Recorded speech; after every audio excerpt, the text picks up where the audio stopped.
women need to have the same opportunities to shape digital technologies. I am turning to all women active and interested in digitalization. And position young women and girls as not only consumers but also producers within the digital sector. The industry is ready to embrace us all, and when we get into the industry, we will shape our own future.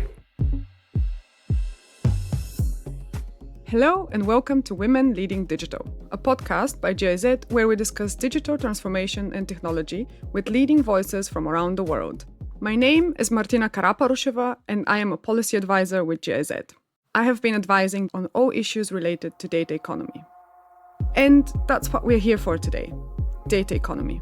The importance of quality data and the value that can be created from gathering, analyzing, and processing that data.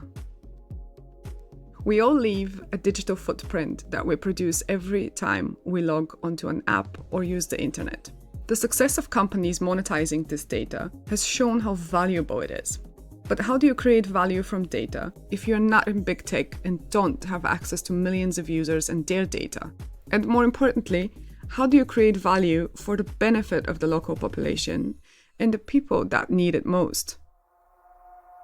It is not about the computer, it is not about the server, it is not about Microsoft, but it is about data as being that valuable resource that becomes like a primary source of business.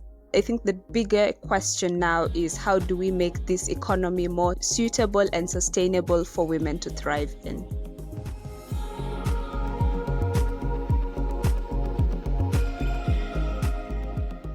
The true value of data depends on its unique characteristics. For example, is it validated? Is it up to date? Is it biased? And the reality is that data is biased and not equally available. For example, according to a 2021 statistic from the World Economic Forum, only 32% of the positions in data and AI were held by women, a decline in the growth trend from previous years. But what do these numbers mean? How do they manifest in real-world experiences for women? And how do we contribute to the solution? To explore this further, I have invited two incredible guests. Joining me for this conversation is Meena Lisko. Meena is the director of Move Beyond Consulting, a leader and mentor for a lot of women in South Africa, with experience in academia, industry, and government. Hello, Meena. Hi, Martina. And Stacy Dina. Stacy mentors high school girls in app development, trying to spark their tech curiosity. She's passionate about the intersection of technology, policies, and human rights. Hello, Stacy. Hello. Stacy, I would like to start with you. How do you engage with data economy? Professionally, I am interested in bridging the gap that exists between girls at risk of facing FGM and authorities. FGM is female genital mutilation, and this is a practice that happens in Kenya. So this is the type of data I am interacting with on a daily professional life. I apologize for the chicken that is hell-bent on making a cameo to this podcast, but well. And also I have been mentoring girls. We take them through this Technovation program. We also help them make the app sustainable and develop business plans for them. So it's from a very young age, we want to make girls see themselves not only as consumers of end products, but also as equal contributors to technology and to hopefully now the data economy. Thank you, Stacy. And now, Meena, how do you engage with data economy? So I'm currently running a boot camp in data science and AI for unemployed women in South Africa. We have about 60 participants in this boot camp. And one of the things they need to do is physically develop a software tool using machine learning. And they have various focus areas like AI in science. They want to look at things as fraud and such in financial engineering. They're looking at generative AI, knowledge management, health, agriculture, climate, computer vision. So it's a whole lot of applications that they are considering, including in mining. And they have put out a few project titles of focus areas. And one of the tasks that I've given them is to look at data sources, because building a model in this kind of domain, data is the most important chunk. Stacy, experience has shown that it is often difficult to obtain good data. So, what do you think are the barriers of actually gathering that data and being able to engage with it? I think one of the key barriers is that most of the time we cannot ascertain this data at what level was it picked from. Is it data that was actually just picked from areas that are easily accessible? And most of the times, especially here in Kenya, because FGM is banned by law, people are now moving into even the more remote areas, not easily accessible. So are we able to actually move into these areas and gather this type of data to represent the actual picture on the ground? So I think that is one of the barriers that come into collecting this type of data. I want to also hop in there, if I may. Stacy and I had the opportunity to chat earlier on in this week. One of the risks that we identify jointly is data manipulation, because there are people that may have vested interests in how the data would appear for interventions. Yes, especially from organizations that really want to use this maybe to secure more grant funding. They might report something that's, not what's actually on the ground. Or now when the government wants now to step up and say, oh, we are really advancing towards eradication of FGM. I'm not saying they are, but if, say, for example, they want to show internationally that they are making progress, then this is type of data that can be manipulated. I think about all the other hurdles females experience. When we started to look at data and information regarding the female and the woman, we touched on menstruation as well.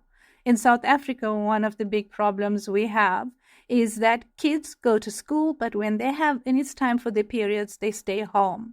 They stay home for fear of that there would be a stain on their clothes, they would be sodden, or that people would laugh at them, stigmatization.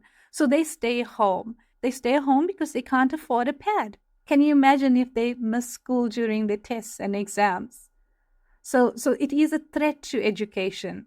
So data is important for us from all aspects. Data helps to gain the knowledge, and that knowledge helps thereafter to inform for interventions to improve the lives and livelihoods. So, considering that good data is important across the board, how do we make sure that there's enough data to bring about solutions? Well, presently, I am really in the deep end with the data or sourcing of data. Last year, we concluded on a project called Machine Learning for Earth Observation with application in agriculture, where we had some 20 odd students, postgraduate students. And it was a highly technical field advanced program. And one of the essential things that we did as part of the curriculum was go out to a smallholder farm, take our instruments with us. So they're not just working with data that's been collected and then they pull it onto their computer. No. We wanted to teach them how to collect, observe data themselves. If you want to look at a healthy crop in a real farming situation, let's go out there. So we went to a place, and the students, for them, that was one of the highlights of our training program, that they could see where the data actually comes from, and they could understand how to look for biases and errors in the data, because now they've had that hands-on experience.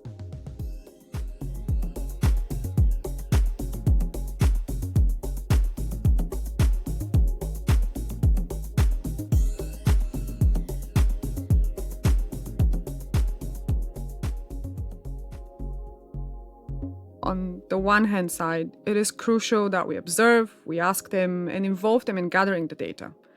On the other hand, there is still a lack of women involved in creating solutions. But you're both part of the solution building process, which is fantastic. So, Stacy, you work closely with young women in tech. Have you observed any fundamentals that you think are needed to facilitate women entering the data economy? Yeah, but first, I think for us, we need to acknowledge, the intersectionality of race, class, and gender, and how this shapes access to data economy. And we need to acknowledge it first globally and then focus in the global south. And for me, I think we need to acknowledge that talent is everywhere. Anyone can be trained to do data collection. Anyone can be trained to understand how, computers move, AI, and everything. But then what's lacking is the opportunity to do so. And Meena, you're also doing incredible work with your bootcamp, enabling women by explaining how AI models work. You're helping them create models that would find true solutions to the issues they're exploring, which provides very valuable learnings considering the inaccuracies of the data informing AI models. And if we've learned anything so far, it is how dangerous bad data can be. But to the point of women seeing themselves in the data economy, do you see similar challenges to Stacy? So I observed that, yes, it is a challenge. Females, myself included, we could have been disadvantaged not knowingly as we were growing up. And as a result, we have catch up to do. So it is through perseverance that we can do that. Knowing that we need to do catch up is a great thing.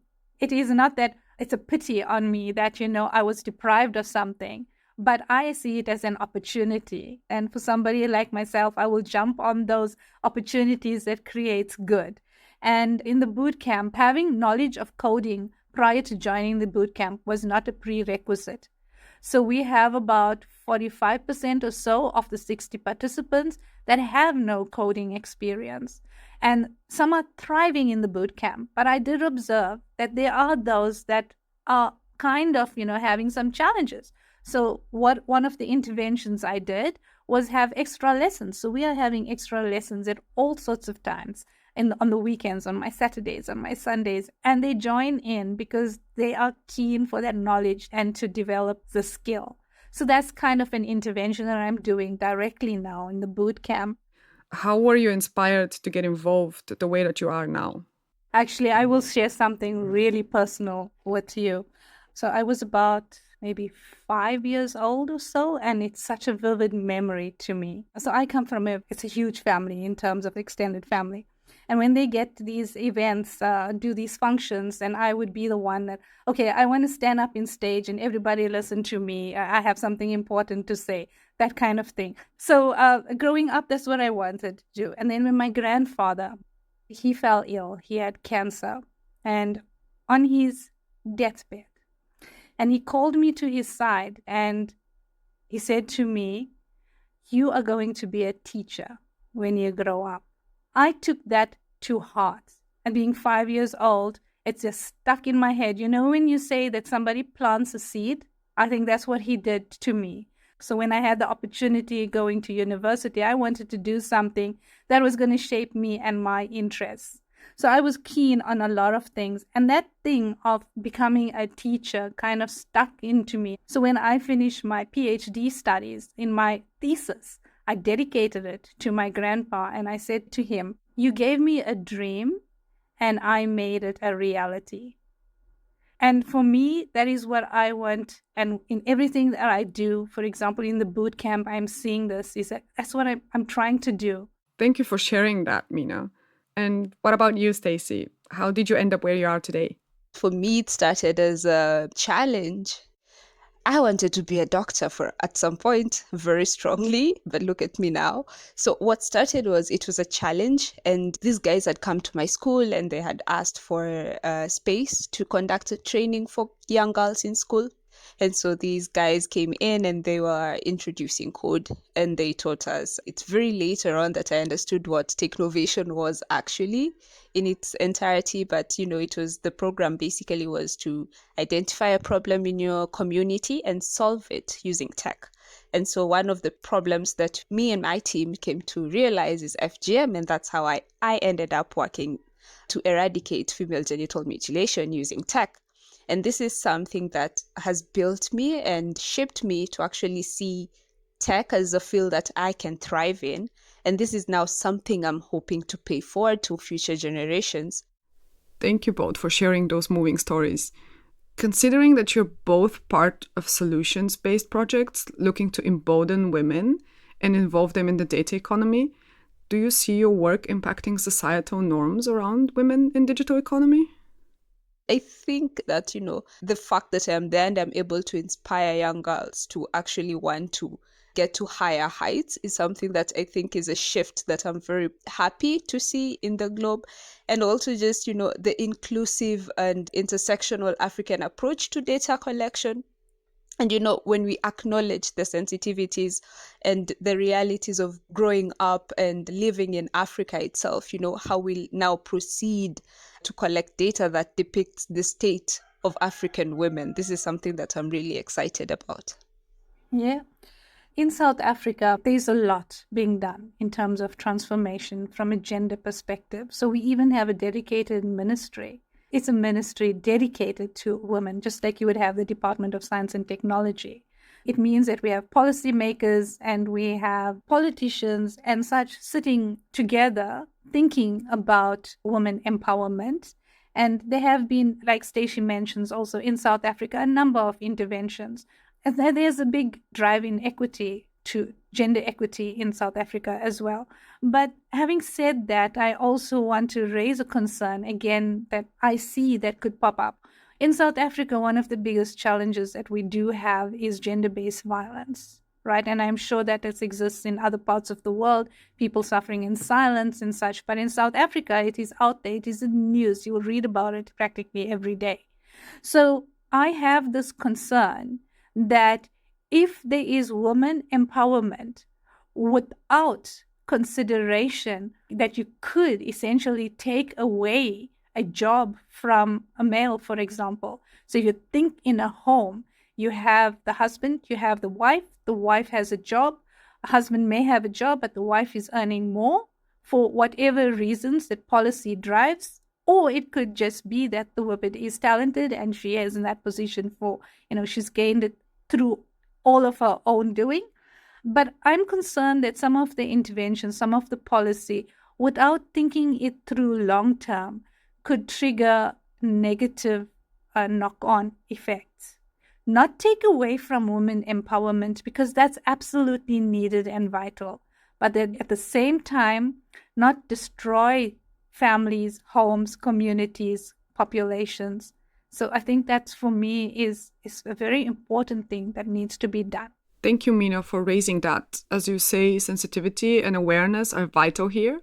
In closing, how do each of you see more women entering and succeeding in the data economy of the future? So for me, my parting shot would be there needs to be more interaction between people who have power to effect change and people with ideas. Women who are willing to be part of the data economy and leaders who are in spaces that are able to accord women these opportunities to be part of the data economy.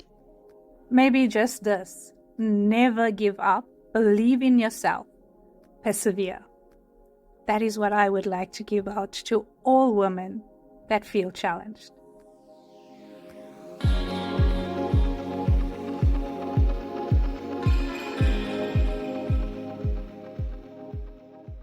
Thank you so very much for taking the time, for being open and vulnerable, and thank you for everything that you're doing day to day. I've learned a lot listening to you, and I definitely look forward to continuing working with you both in the future. Thank you very much for having us. I think it's an honor for you to extend an invitation. And I don't think I would have wanted any other person other than Meena to share this spotlight with. Yeah. You took my line, Stacy. Now, thank you very, very much for giving me the platform to voice my voice. And yes, Stacy, you're a superstar, and I'm looking forward to doing great stuff with you. Thank you.